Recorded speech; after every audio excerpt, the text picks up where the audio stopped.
Back on April 19th, 2004, Cartoon Network decided to launch a new programming block by the name of Magoozy.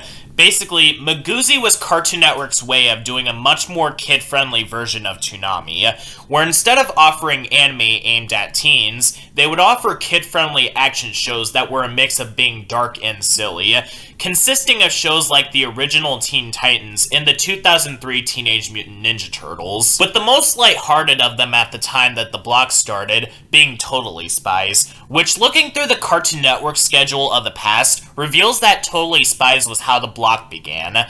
But that wasn't the first new show to primarily premiere on the Magoozy block, because Totally Spies began airing on the network beforehand. No, the actual first show to premiere solely on the block is the 2003 French animated series called Lyoko, which began airing in France a few months earlier in its home country on September 3rd, 2003, and then on Cartoon Network in the spring of the following year. Besides the original Teen Titans, whenever people think about Magoozy, they always seem to mention this show, as it was one of the most popular shows that ever aired on that block.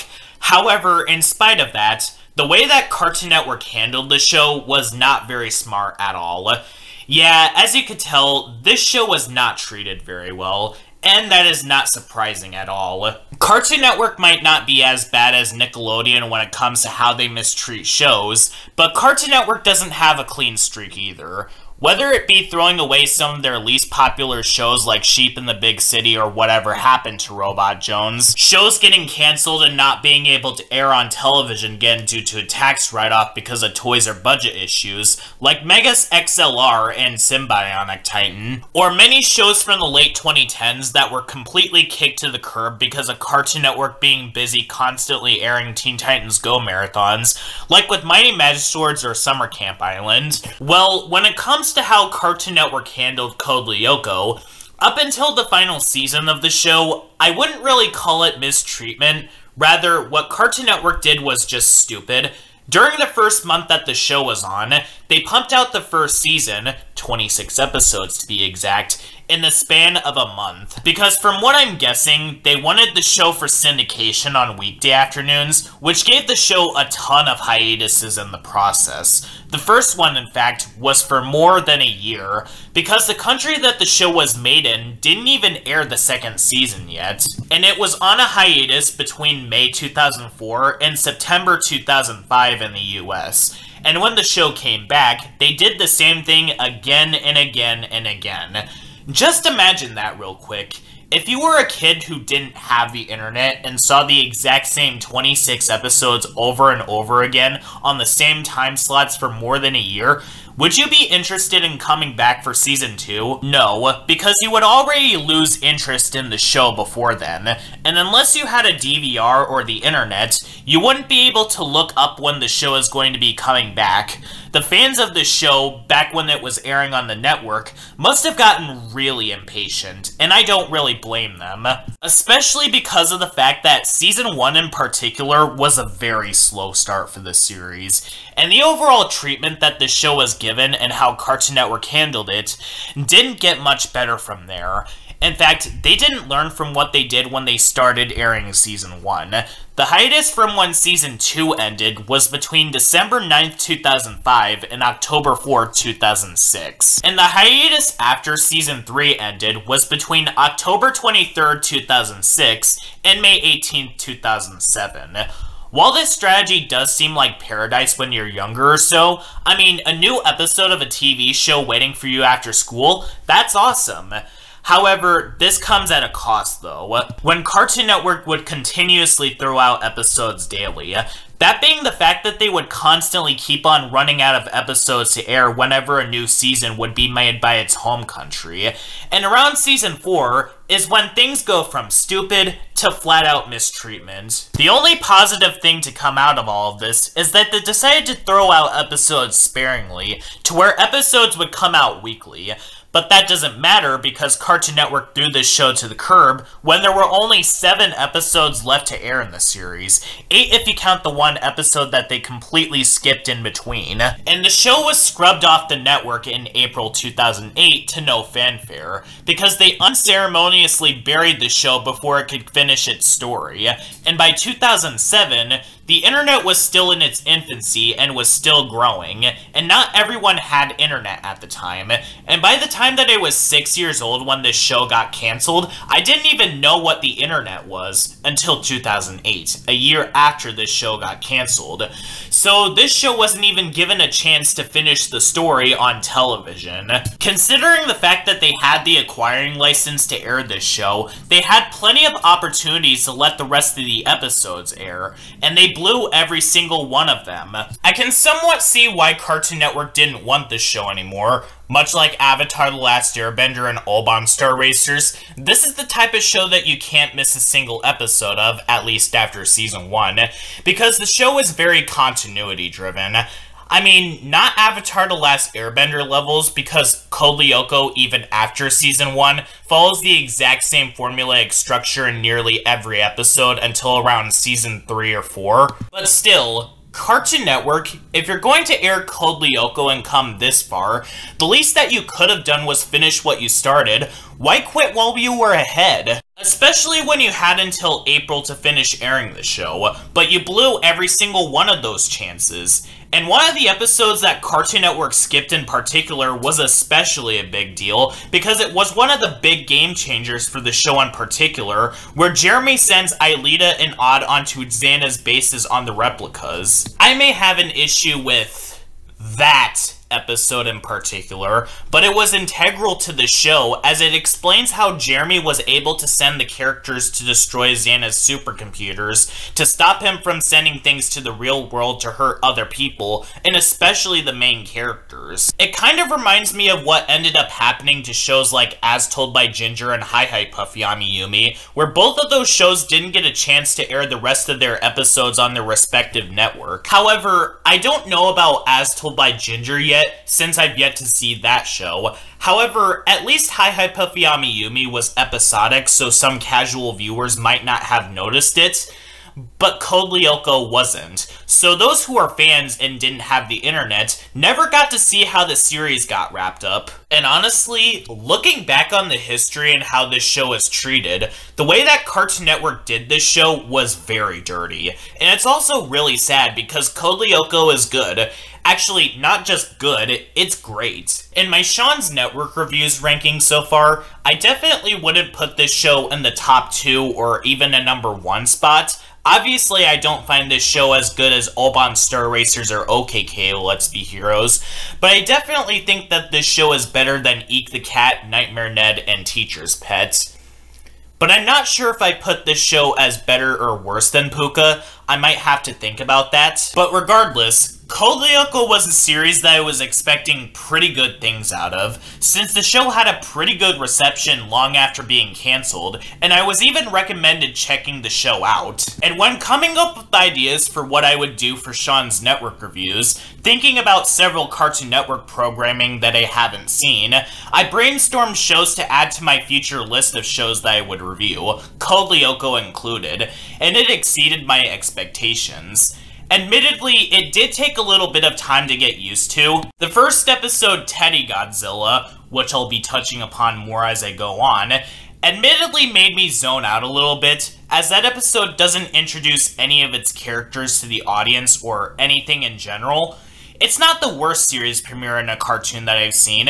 Eek the Cat's first episode was much worse, but Teddy Godzilla was not a good first episode by first episode standards. While I was watching this episode, I thought that this little girl Millie was the main character in the show because that's the first character that the show points its camera on, and most of the episode is about her and her friend. And because I went into this show blind, I had no idea what the characters were talking about when saying Lyoko or that Xana launched an attack. I mean, it's an alright episode on its own, except for that really cringeworthy sequence with Sissy, whom in the show's universe is supposed to be 14 years old, and Ulrich accepting Millie to the dance when she is way too young to go with Ulrich. But the show gradually picks itself up from there, as it shows us the actual main characters that the show wants us to focus on. And as it goes on, while the first season is the weakest of the bunch because everyone behind the show were still getting used to what they were doing, the first season lays the groundwork for what it would do later on. But what is this show about? This show revolves around 4 high school students, Jeremy, Odd, Ulrich, and Yumi. One day, Jeremy stumbled upon a supercomputer when trying to find materials for a school project that he was working on at the old abandoned factory, and finds out that a girl by the name of Aelita is stuck in the supercomputer. But because she's vulnerable and defenseless, Jeremy tells some peers around him about discovering the supercomputer and Lyoko, and finds out that those who tried to attack Aelita were sent by a virus by the name of Xana. And for the rest of the series, Jeremy, as well as Odd, Yumi, and Ulrich would go into Lyoko to escort Aelita to a tower that Xana would activate to launch an attack into the real world, ranging from things like hacking into a satellite to possessing things like bees or rats and humans in later seasons. Kind of like what I said with Nightmare Ned, think of this show as a precursor to Phineas and Ferb. Just like that show, Code Lyoko follows a certain plot structure. This is a double-edged sword for reasons that I'll be going into in a little bit. Basically, the normal setup for a Code Lyoko episode goes like this. The episodes go through a sitcom-like structure that is set in a school setting, where the conflict with the characters happen, spooky and intense music plays as Xana either possesses something or causes chaos, Jeremy gets an alert that a tower is activated on Lyoko, and the characters get out of class very easily by saying that they need to go to the infirmary. And then the characters are scanned onto Lyoko, which is a digital world that is like a video game, but it's actually an escort mission to prevent Aelita from getting devirtualized and wiped from existence for good. Unlike with, say, Robot Boy or Ollie's pack, I can somewhat understand why they decided to use a formulaic plot structure for every episode, because Code Lyoko's premise is very simple, and well, there isn't all that much that you could do with in multiple episodes without repeating the exact same thing over and over again. And while I do think that Season 1 being extremely formulaic without anything new being added in to spice things up is a bit of an issue, and it would be very rough to go back to, they had to pick this plot structure for almost every episode in the first season because the show was still introducing us into its world, and they wanted us to get used to how they would set up each episode, and the only plot that Season 1 had was that Jeremy was looking for a way to be able to scan Aelita into the real world. But because they did the exact same thing for almost every episode in the first season, it was starting to grow tiring. That I started getting excited when they got to the end of the first season when Aelita makes it into the real world, and Season 2 was a new fresh start that started expanding its world, and it's when things started getting really interesting. And that's when Season 2 starts to introduce us to new areas, and when Aelita starts getting fleshed out. And we start finding out about who she actually is. Warning though, this review is going to have major spoilers about who she actually is. And Seasons 3 and 4 only continue to expand its universe by exploring where Xana's hideout is and what the Digital Sea is. However, when it comes to this show in particular, two things that I specifically liked that kept me watching the show, something that made me interested about what happens in each episode, are the characters and the amount of stakes that happen in each episode. What separates Code Lyoko from several other shows of its kind is that the main characters in this show are likable and actually sympathetic enough for the audience to want to root for. And at the same time, they actually do feel like characters with their own distinct personalities, and showing that they're not perfect angels all the time, while still feeling like protagonist characters that we could sympathize with. Starting off with the main genius kid himself, Jeremy. He kind of reminds me of, say, Dexter from Dexter's Laboratory or Jimmy from Jimmy Neutron. However, while he's not as smart as Dexter or Jimmy, he's a lot more nice than those two. Something that I like about this show, by the way, is that Jeremy does show that he is flawed and does make mistakes every once in a while. There can be points where Jeremy can mess up big time or does something blindly without thinking about how it could backfire. And honestly, that is okay. If Jeremy was 100% perfect, the show would be worse off without it, as the show would not be worth investing in, as Jeremy would be considered as a Mary Sue, or Gary Stu for the male version. These are characters like Chloe from the Fairly Odd Parents, and Rey from Star Wars. But the show knows that with the show that has the amount of stakes like this show does, you do need to give your character flaws and realize that not everything goes according to plan. When Jeremy decided to design something for Lyoko to take out Xana's monsters while the main characters wouldn't be at the factory in Mirabuta, for instance, he didn't realize that the program would basically go after Aelita, as that episode was released in Season 2 at a time when she was completely linked to Xana. The Mirabuta mistook Aelita as being one of Xana's monsters. But to be fair with Jeremy, the others were ignoring him throughout the episode and didn't care about the program that he was working on. And you also see as to why Jeremy just stays at the computer as someone who just programs things for the others. Because without Jeremy guiding them, they would be in hot water, because Xana's creatures showing up are unpredictable. And besides Aelita, the other characters don't know how the supercomputer works. And ironically, out of every main character from the show itself, Jeremy is the only one who hasn't even been to Lyoko, as Odd, Ulrich, Yumi, and Aelita have been scanned and sent onto Lyoko,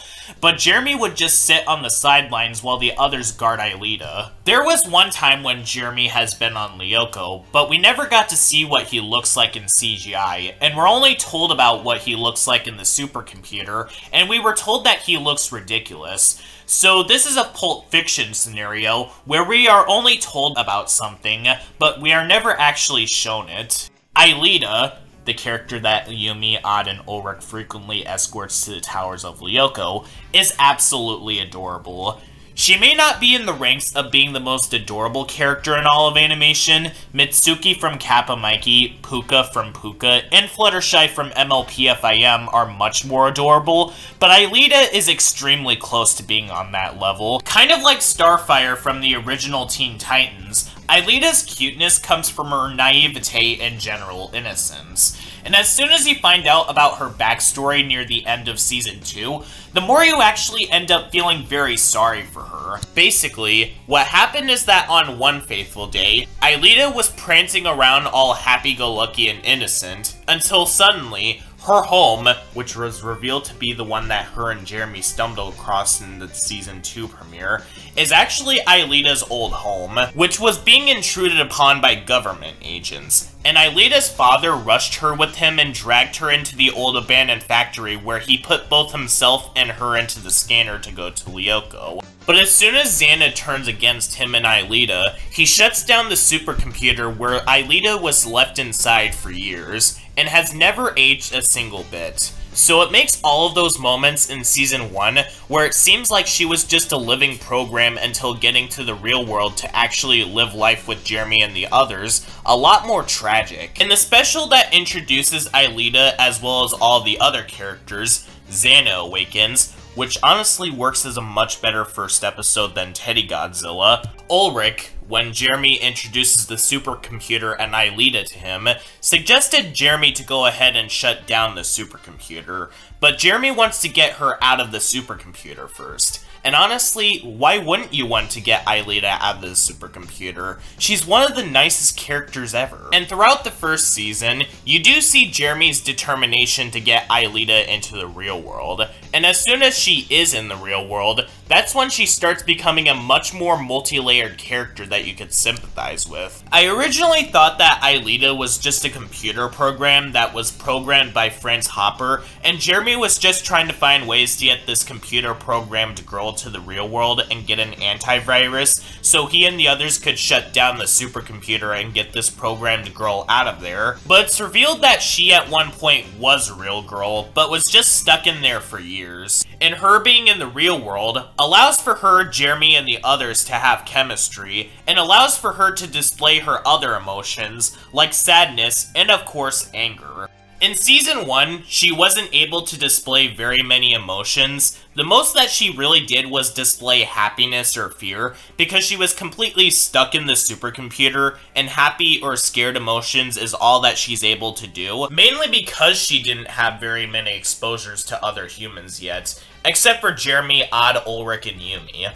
But everything starts to change once Season 2 starts, and her one-on-one interactions with the others made me realize that Aelita is my favorite character in the show. Odd is one of the best examples of a comic relief character that I could ever think of. Not only is he hilarious and offers some of the lightheartedness that this show needs whenever the show gets extremely dark, it's also a lesson 101 of how to do a comic relief that is either dumb or clueless to whatever happens to them. And not characters like, say, Scrappy Doo, Jar Jar Binks, High Five, and also some of the least infamous examples of comic relief for dumb characters, like Gus Turner, Rudy, and the 2020 Lino. What do all of these characters have in common?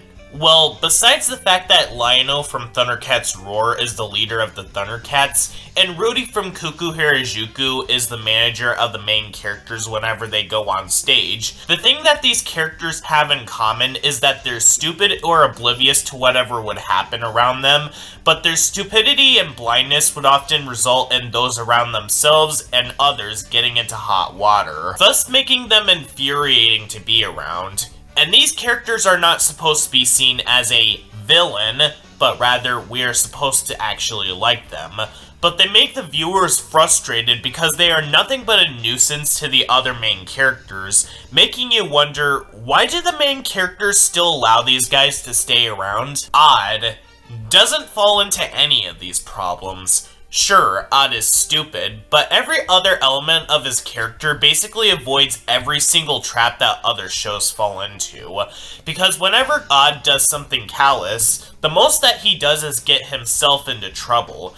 And even when he attempts to get others in trouble, or does something that embarrasses somebody else, it ends up coming back to bite him in the butt. Such as in A Fine Mess, where Odd and Yumi switch bodies. Odd, while he's in Yumi's body, decides to hit on Ulrich, giving more than satisfying repercussions when Odd gets punished in the end of said episode. I mean, are there some moments where Odd has some bad moments? Absolutely.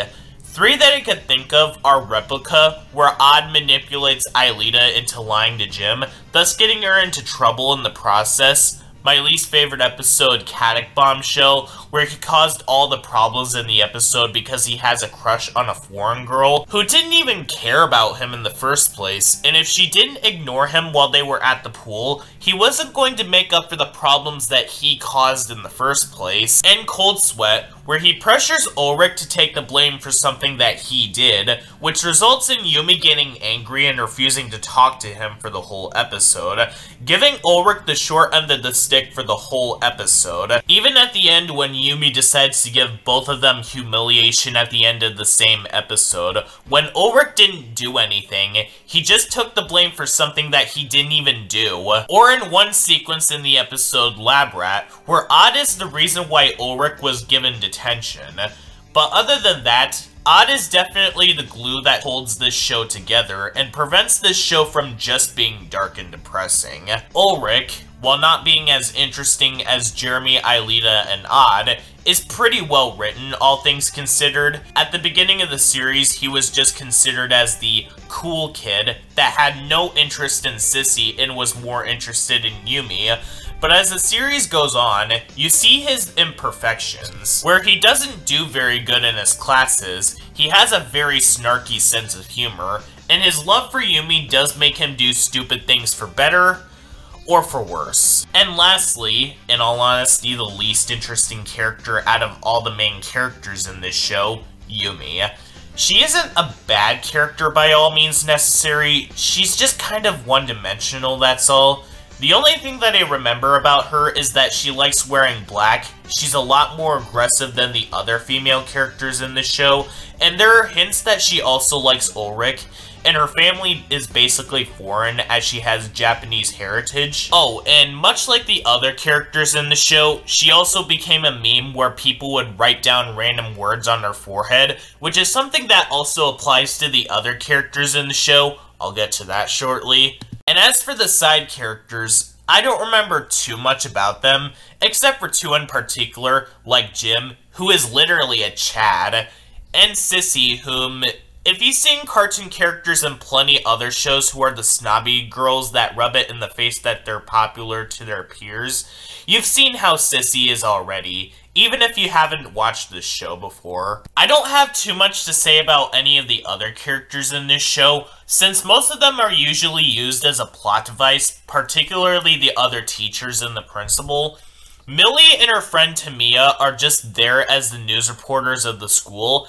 At first, I thought that Millie and Tamiya were the main characters in this series, since the first episode points most of its focus on them. I actually had to look up the name for Millie's friend for the purpose of this review, because despite the fact that I watched all 95 episodes of the show and the Xana Awakens special, I don't remember her name because she and Millie appear very little in the show, and even when they do, they blend in with some of the other side characters. And there's also William, but he only really exists in this show to be part of a love triangle between Yumi and Ulrich, and as a shocking reveal at the end of Season 3 and into the majority of Season 4, he also exists as Xana's slave. As in the Season 3 finale, Jeremy decides to recruit William as a way to try and fight off Xana, especially when he's become much more strong due to Xana wiping out all the sectors except for Sector 5. And as for Franz Hopper, the one who created Lyoko and had Aelita permanently transported to Lyoko,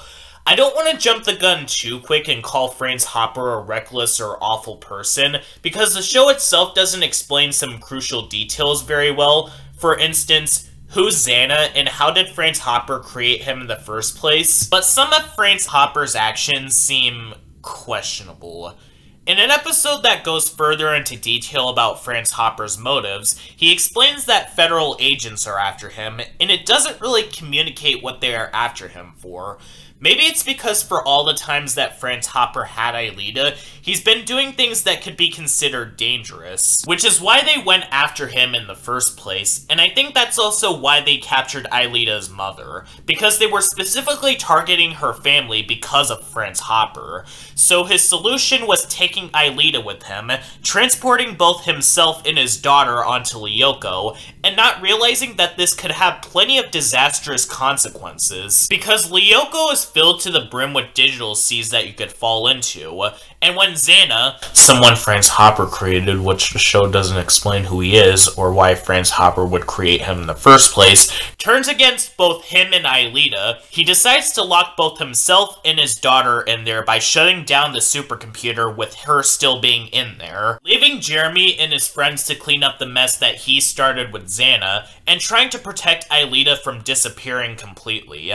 I'm pretty sure that Franz Hopper was a good man that had good intentions. He sacrificed himself to take out Xana, for example, in the second to last episode, but when thinking about all of his actions leading up to locking both himself and Aelita in the supercomputer, the more I realized that Franz Hopper was kind of a reckless person.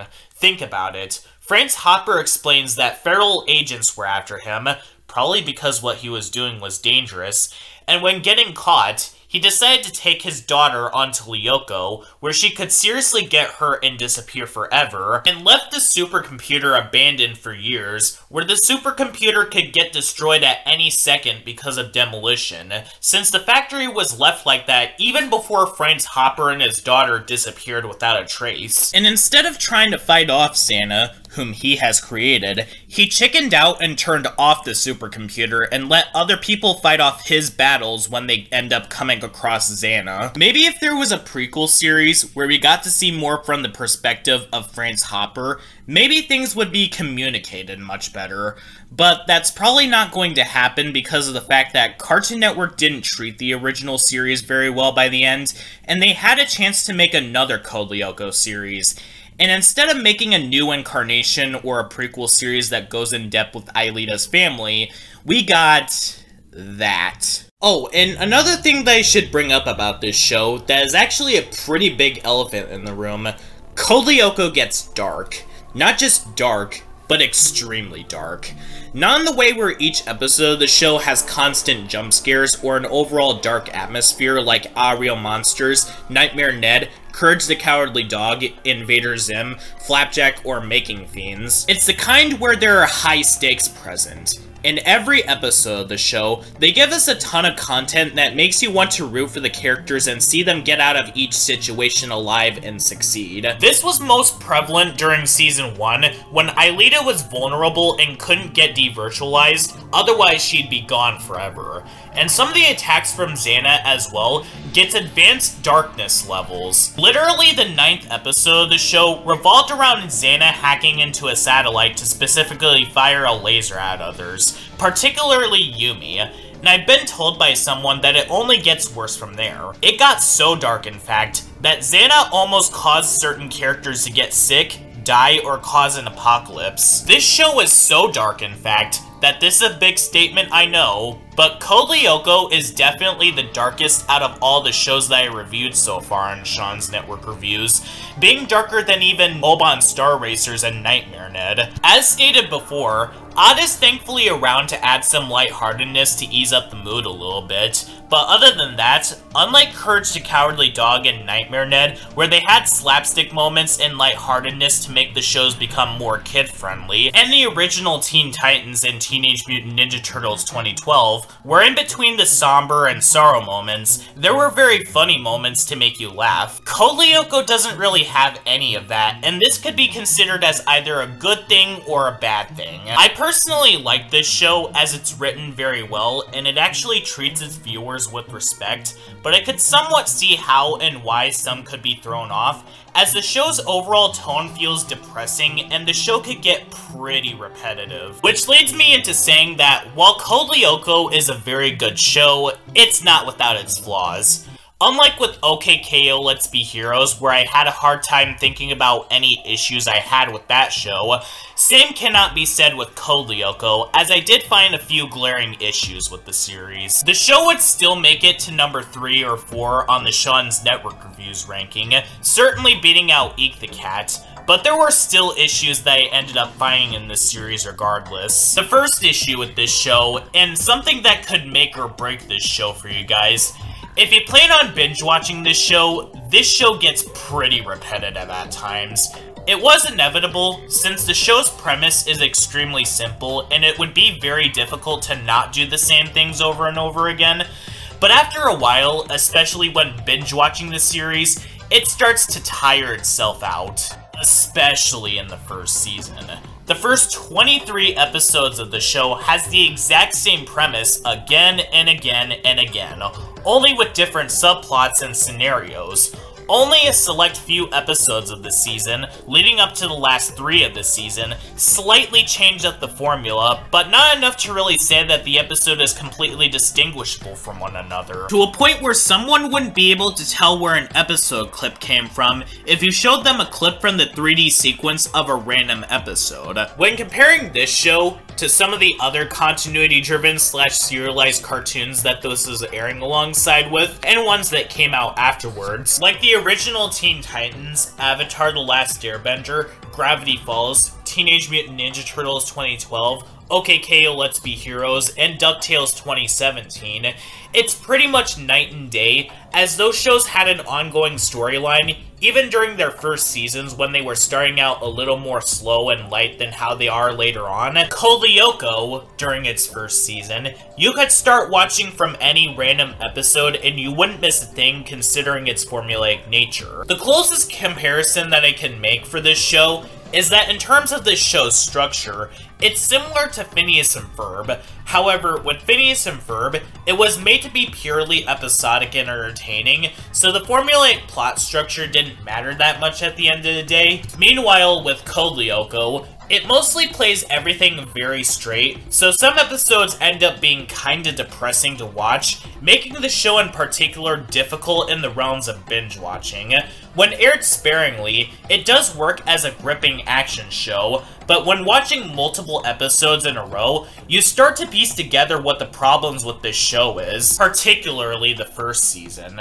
It's not a huge problem with this show. To give this show some level of credit, it's not as huge of a problem as it is in Robot Boy, because it's repetitive on top of being frustrating, and that show never got the chance chance to change up the status quo or develop its characters, leaving it becoming stagnant in the process. Code Lyoko at least didn't annoy me, and the show was able to change later on, and while the show still had its usual formulaic plot structure, they somewhat changed it to where they mixed Aelita deactivating a tower with the characters going into Sector 5 to find some data, or stop Xana's monsters from attacking the core of Lyoko, or even the characters going into a submarine skid to explore the Digital Sea and take out the replicas that Xana made of the sectors of Lyoko. But it is something that I thought I should point out. Second, the character designs in this show are not too good. In fact, that's putting it a little too nicely. The character designs in this show so far hold the second place title for worst character designs out of all shows I'm reviewing so far. Even some shows that I think have bad animation, bland animation, and unfinished animation all have better character designs than the ones in this show, with the only show that I've yet to review having worse character designs being Kuku Harajuku. I don't want to be too harsh towards the character designs in this show, because I can see that a lot of work went into this show, and to give credit, the actual animation in this show is very good, having this Teen Titans level of subtlety to the movements that more than make up for the pretty awkward looking character designs. And some people have also gotten onto the CGI for looking pretty dated, and admittedly, yeah, I can see where people might be coming from, but honestly, I think that the 3D sequences are pretty cool, and it gave me some Jimmy Neutron vibes. While the rest of the series feels like that one episode of The Simpsons, where Homer turns 3D, but for a whole show rather than just one episode, but the CGI ended up improving by Season 2, and this show was made in the early 2000s, where TV-grade CGI was common, so it has an excuse, unlike middle school moguls, power players, and Camp Coral. But yeah, the character designs in this show are not very good, for the following reasons. Most of the facial features on each of the characters are way too small for the heads, leading to the designs having too much space on many other elements of the head. Making matters worse is that all of the facial features are located at the bottom of the head, leaving a lot of space on the foreheads of the characters, especially with Yumi. There's a reason why there are many memes where people write down text on Yumi's head, or stretch out the other characters' heads pretty far up. And speaking of memes, while the actual animation of the show is very good most of the time, there are some frames that are unintentionally laughable, where each of its characters go derp-eyed out of nowhere, leading to some very funny out-of-context frames that, even though they weren't meant to be funny, the frames say otherwise. Third problem, and this is something related to those behind the show who are organizing it rather than the show itself, I get the impression that each episode of the show was organized out of order. It's not a huge detractor because I was able to watch each episode by how they were organized without worrying about the order that they were aired/labeled. That's until Season 4 came around and I watched the episode Canine Conundrum, where Aelita falls into the Digital Sea and Jeremy starts freaking out, which completely goes against what happened in Distant Memory, where when Aelita falls into the Digital Sea, Franz Hopper came out and Jeremy was relieved. But here, he's freaking out when he should know that Aelita is going to be okay.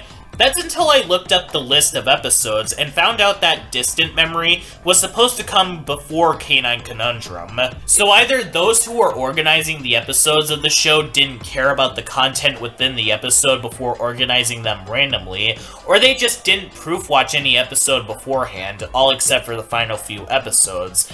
As this isn't even just a Cartoon Network problem, the episode was organized out of order in the country that it was made in, which is France. Fourth, and this is usual for any show, but Code Lyoko does have some bad episodes here and there. Now, to be fair with this show, the bad episodes are far and few between, and for a show that had 95 episodes, that's an impressive feat. But these episodes do exist, and there's a small list of them that I could name off. Especially in Season 4, that's when the bad episodes started getting a little more prevalent. But if you've been working on a show this long, there are bound to be some stinkers. And Season 4 is the longest season of the series, clocking in at 30 episodes. And while Season 4 is my favorite season of the show because it expands its world more than the previous 2 seasons did, and it's the most consistently dark season of the series, the show was starting to give out and become exhausted, not in the way that Eat the Cat's final season did, but more similar to SpongeBob Season 3, where it had more divided or bad episodes than the show was used to, but still remained strong to the end in spite of how tired the crew probably were. Before Season 4, there were only 2 episodes that I didn't like. The first one being Rock Bottom, because the overall plot was a jumbled up mess, and it was really boring as barely anything happens until halfway through, and Xana's attack feels extremely out of place and it wasn't even properly foreshadowed. And the second one being The Pretender, because of how horrible Ulrich is in the episode, where he tells this young impressionable kid Johnny to follow Yumi around thinking it's funny, which completely goes against how he was in The Chips Are Down, where he's desperate to get Yumi to stay at the academy with the others that he launched to return to the past specifically to help Yumi with her moving situation. And when he's friend-zoned in other episodes, he's completely fine with it, but goes way too far in this episode. And when Jeremy tells Ulrich that Yumi knows about what he did and she's mad at him for it, the ending lines it up to make it seem as if Ulrich doesn't feel sorry for what he did at all, and was only sorry because he got caught. Or at least, that's how the episode communicates it, because of how incredibly rushed the ending is. But Season 4 delivers even more on the major flukes. There's obvious choices that I went over a little bit ago, like Caddick Bombshell and Cold Sweat, but there's also Skid Splinter, which is incredibly unpleasant and has one of the stupidest reasons as to why Jeremy and Aelita end up getting detention in the library. Lost at Sea, which is very contrived and baffling, with Hiroki getting himself into a situation that was avoidable, and they made him very unsympathetic, where if Yumi didn't catch him, he was going to humiliate her by giving her diary to Millie and Tamiya to write something from her diary into the school newspaper because he had a crush on Millie. And Odd and Ulrich make the situation worse by not giving the diary back to Yumi right after finding it because she would disown Hiroki, when she's only mad about the diary, and then giving it back to her would mean that she would forget that this whole thing ever happened. Labrat and Cousins Once Removed makes both Jeremy and Yumi completely out of character, as Labrat has Yumi giving Ulrich a nasty cold shoulder because he forgot her birthday, when he had no other way of knowing about that piece of information than by word of mouth, and far worse things have happened to Yumi than simply someone forgetting about her birthday, and Jeremy is absolutely cold to the others in Cousins Once Removed, especially Aelita, all because she didn't know about Jeremy's cousin, when she only just met him. And for a genius kid, he took some dirt pills in said episode because he didn't realize that because he has to share a room with his cousin for a while, he would have a spare key to his room, and also left a ton of things on his computer, which could get him and the others caught, particularly those disguised voice recordings, when deleting them would be the safest option to do. And a Space Oddity, which has "What I'm doing is wrong, I know it's wrong, but I'm gonna do it anyway" written all over it.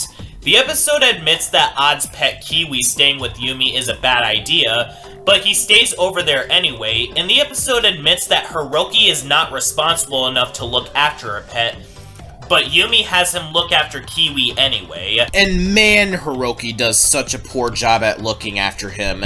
Yeah, Yumi's parents ended up liking Kiwi at the end of the episode. Regardless, all of what this episode did and what the characters went through didn't even need to happen to begin with. Fifth, while Season 3 is a very good season and all, the only downgrade that I can think of that is in this season is that going from Seasons 1 and 2 to Season 3, Jeremy sounds a lot more high-pitched than in the previous 2 seasons. I actually had to look up if the English voice actor for Jeremy switched halfway through the series, because the voice starting from Season 3 and onward is more high-pitched than it used to be, when in the first 2, Jeremy had the perfect blend of being nerdy and optimistic in his voice. So going into season 3 was honestly jarring at first. But I found out that Jeremy is voiced by Sharon Main, who also plays Aelita in the show. Maybe this change was due to multiple hiatuses that Cartoon Network gave this show, so she probably forgot about how Jeremy sounded over time. Sadly, Sharon Main died on June 6, 2020, which is a shame because she did such a great job voicing 3 characters in the show at once. And last issue, while I do think that the final 2 episodes of the show, Fight to the Finish and Echoes, are a great send-off to the show, Fight to the Finish being the final episode to involve Xana before getting killed off, or so we think, but that's a story for another time, and Echoes being the usual epilogue follow-up to the final episode that shows usually do. My only issue with this 2-part finale is that it feels kind of rushed. Like, they were speeding things up to get to the point where Xana is officially gone and fizzled out of existence, because they had very little time left. If I'm being honest, I think one of the episodes should have been taken out and replaced with an extra episode, so that way the battle with them taking out Xana wouldn't feel so rushed. Maybe take out Caddick Bombshell and reorganize the episodes around a little bit, because that episode is entirely unnecessary, and the problem in that episode were caused by Odd, not Xana. But overall, despite this show's shortcomings, Code Lyoko was definitely a good experience, to say the very least, and I did enjoy spending time with these characters. For recommendations, I definitely say give this show a watch if you have the time to. Much like Puka, all of the episodes of the original series are available to watch on YouTube. You may not like this show as much as a lot of other continuity-based cartoons, considering how formulaic that this show is, but the show is overall great. I definitely wouldn't recommend watching certain episodes if you're in a bad mood, and I would certainly say to not watch too many episodes a day. Watch maybe 2 or 3 a day if you plan on binge watching it, but it will be worth it to know who these characters are, root for them, and you'll even find a favorite character of yours. And much like with Puka, Code Lyoko itself had its own follow-up series, Code Lyoko Evolution, which is a live-action series that I heard takes place after the events of Season 4. But unlike Puka Love Recipe, I don't really count this as being part of the original show's run, because it has its own separate list of episodes page. It isn't considered as Season 5, and it's done in live action. I might end up taking a look at this live action follow-up some other time, but since there are so many shows ahead of me that I'm going to be occupied with, it'll be a while. And if what I've been hearing about Code Lyoko Evolution is true, then it's definitely not one that I'm looking forward to. And I'm not gonna say anything right now because I haven't watched the show yet, but from reading the plot synopsis of this follow-up, what Jeremy described in the second to last episode of the series came true. Franz Hopper did sacrifice himself for nothing. And those eyes on the CGI models, man, they are doing nothing but staring directly into my soul.